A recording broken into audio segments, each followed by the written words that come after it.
Bueno, esta encuesta es un proyecto que se gesta por un acuerdo de colaboración que tenemos en la facultad con la ONG Matria Fecunda en el marco del Observatorio sobre Derechos Sexuales y Reproductivos y Violencia de Género que creó la ONG y la que nos invitó a participar. Entonces, en ese marco del convenio es que comenzamos a pensar en una primera actividad que incluyó básicamente, y que ustedes estuvieron cubriendo en su momento, ¿verdad?, hacer este primer informe regional sobre derechos sexuales y reproductivos y violencia de género. Lo que da cuenta esta encuesta, primero, es de que efectivamente cuando la universidad pública y las ONGs que son parte de nuestra comunidad trabajan juntas, logramos resultados sumamente efectivos porque efectivamente nos hacemos cargo de problemáticas que son urgentes, ¿verdad?, y relevantes para la comunidad. Entre los resultados podemos decir que en términos muy generales, lo primero es que efectivamente vemos que la vida de todas las personas asignadas al nacer como mujeres está atravesada por la violencia de género, ¿no? El acoso, el abuso, la violencia son parte de la vida de estas personas y son una experiencia compartida de las mujeres. Entonces ahí notamos, por ejemplo, entre los resultados en general, de que más del 80% de las mujeres reporta haber vivido alguna forma de abuso a lo largo de su vida, ¿no? Y eso es altísimo, constituye un problema de salud pública importante, ¿verdad? Muchas de estas personas no han podido acceder a acompañamiento ni han podido elaborar estas experiencias de abuso. Nos damos cuenta de que el acoso es una cuestión mucho más común de lo que pensamos y eso condiciona la vida de las mujeres en muchos niveles, ¿verdad? Desde cómo se visten, en qué lugares transitan, a qué horas pueden hacerlo. Son cuestiones fundamentales que los hombres no tenemos como experiencia, básicamente, y que implica entonces la necesidad de hacer acciones que permitan que estas mujeres puedan vivir con libertad, con autonomía y se garanticen sus derechos humanos, porque básicamente hoy día la violencia de género es considerada una violación flagrante de derechos humanos también. Nos encontramos con que la violencia ginecológica, por ejemplo, o sea, la violencia ahora en el ámbito específico de la salud de las mujeres, también es reportada por 2 de cada 10 mujeres. Es decir, que cuando las personas que tienen que cuidarte ejercen violencia sobre ti, se puede producir un daño aún más profundo, porque tú tienes que efectivamente hay una relación de confianza en donde se vulnera básicamente un acuerdo tácito, si se quiere, de cuidados y entonces nos encontramos con un impacto muy profundo en la subjetividad de estas personas. Por otra parte, encontramos que los niveles de violencia obstétrica reportados son altísimos, ¿verdad? Tenemos 30 y tantos %, o sea, 1 de cada 3 mujeres, ¿verdad?, reporta haber vivido en alguno de sus partos violencia, ¿no? Diferentes formas de violencia que van desde esta anulación de las mujeres, ¿verdad?, como sujeto principal de esa experiencia de parto, hasta la realización de procedimientos que están contraindicados o derechamente prohibidos, ¿no? Ahí vamos a reportar también parte de eso.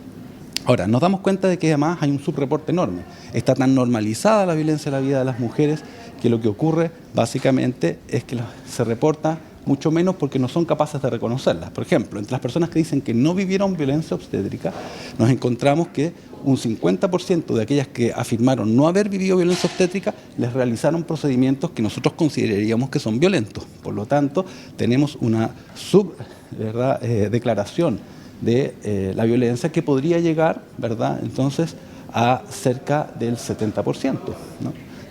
Y eso es elevadísimo y eso es preocupante, ¿no? Entonces, este primer informe es una radiografía básicamente de estos derechos sexuales y reproductivos, del estado de los derechos, ¿verdad?, de las mujeres en nuestra comunidad. Y es muy importante porque nosotros logramos llegar a sectores rurales y urbanos, participaron personas de todas las comunas, ¿verdad? No siendo eso una muestra representativa que tiene unas ciertas limitaciones, pero mucho más de 1000 mujeres contestaron esta encuesta y nos damos cuenta de que efectivamente están atravesadas por diferentes formas de violencia en sus vidas.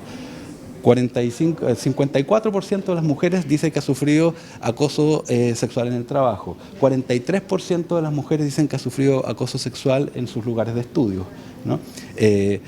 El acoso callejero, bueno, sobre el 80%. Entonces estamos hablando de que son experiencias compartidas por todas las personas asignadas al nacer como mujeres y que Eso da cuenta básicamente de que vivimos en una sociedad en donde la preocupación por los derechos de ellas, ¿verdad?, es escasa, y donde la política pública no ha logrado, ¿verdad?, hacerse cargo de estos problemas cotidianos para todas ellas. Cuando los niveles de abuso sexual, cuando la violencia en el ámbito específico de atención de salud de las mujeres se ejerce, eso tiene unas consecuencias importantes en la autoimagen y la autoestima de las mujeres, en la percepción de sus cuerpos, en su vida sexual, con la aparición de una serie de sintomatologías que dependiendo de la gravedad de las situaciones también, ¿verdad? Pero que obviamente además a la cual esas personas no han tenido acceso a posibilidades de recuperación.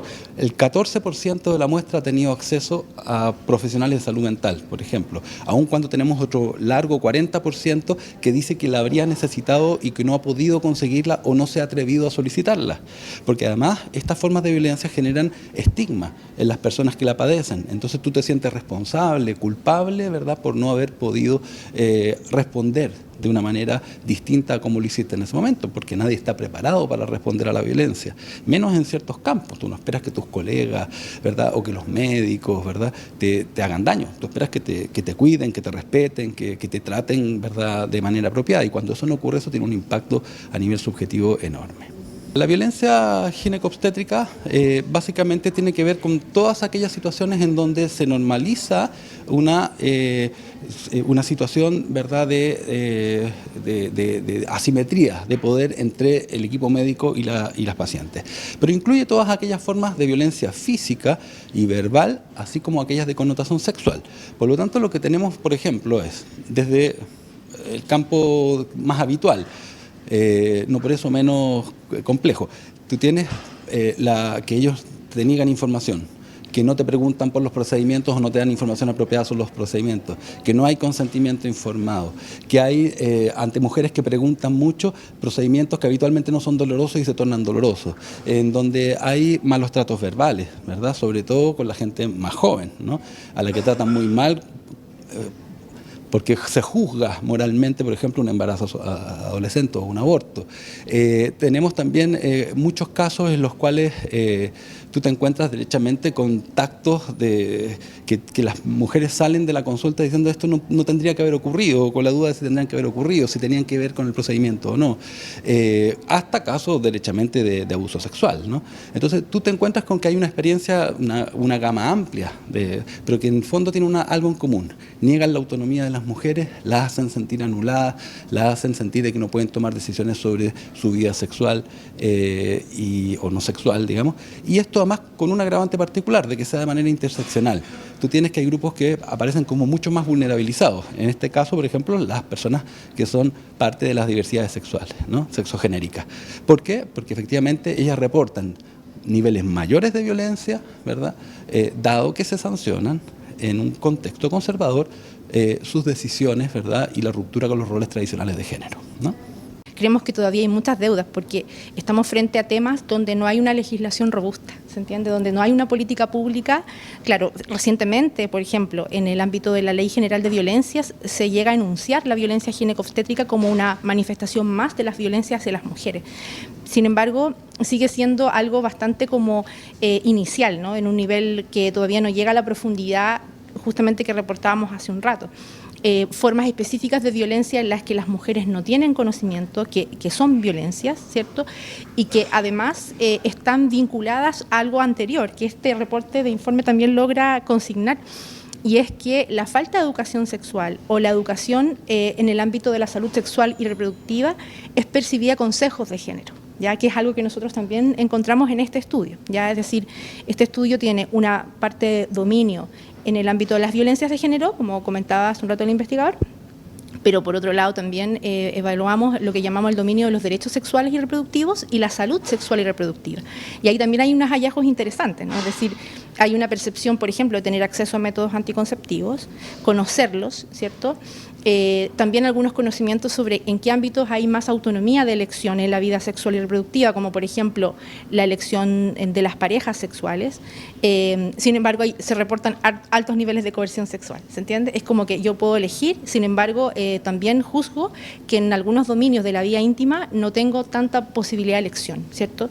Y lo hemos visto en este último tiempo a propósito de muchos casos relacionados con el consentimiento, ¿cierto? Es decir, cómo la falta de educación sexual integral también impacta sobre el conocimiento que yo puedo tener, ¿cierto?, como mujer, respecto a los límites, a mi integridad y también a comunicar adecuadamente, ¿cierto?, cuáles son los límites de mi privacidad, de mi intimidad, ¿cierto?, y también de mis deseos. Porque también hay un dominio en el que, por ejemplo, en autonomía, las mujeres tienen menos reconocimiento de sus deseos, ¿ok?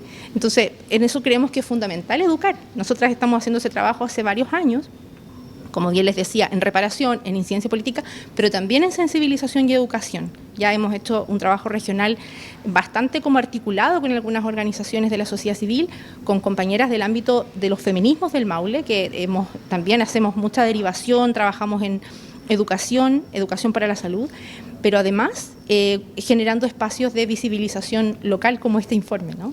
Nosotros encontramos, por ejemplo, que en una valoración del 1 al 6, la mayoría es como el dominio donde las personas reportan mayor conocimiento, ¿se entiende? Versus otros temas que también son fundamentales, como la autonomía en el control ginecológico.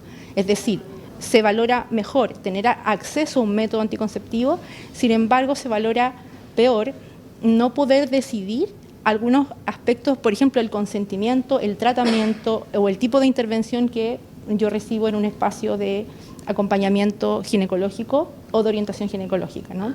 Se valora que tienen, claro, que tienen conocimiento y acceso, ¿sí? Pero en estos otros dominios que tienen mucho que ver con los derechos sexuales y reproductivos, porque no solamente se trata de tener acceso a un determinado servicio o producto, sino que además poder ejercer con libertad mi derecho a elegir un tratamiento, un procedimiento, comunicar adecuadamente mis deseos, incluso cuando estoy en una consulta ginecológica, ¿no? Es como que tengo la oportunidad de poder hacerlo y ahí las mujeres perciben un dominio más inferior. Es como que puedo conocer que están disponibles, pero cuando, por ejemplo, voy a un espacio de consulta ginecológica o también en consulta obstétrica, existe menor valoración de mis espacios reales de comunicación en esos entornos, ¿se entiende? Es como que ahí se ejerce obviamente un sistema de opresión que tiene que ver con la relación asimétrica, ¿ya?, entre las mujeres y el mundo médico y de la salud, ¿cierto?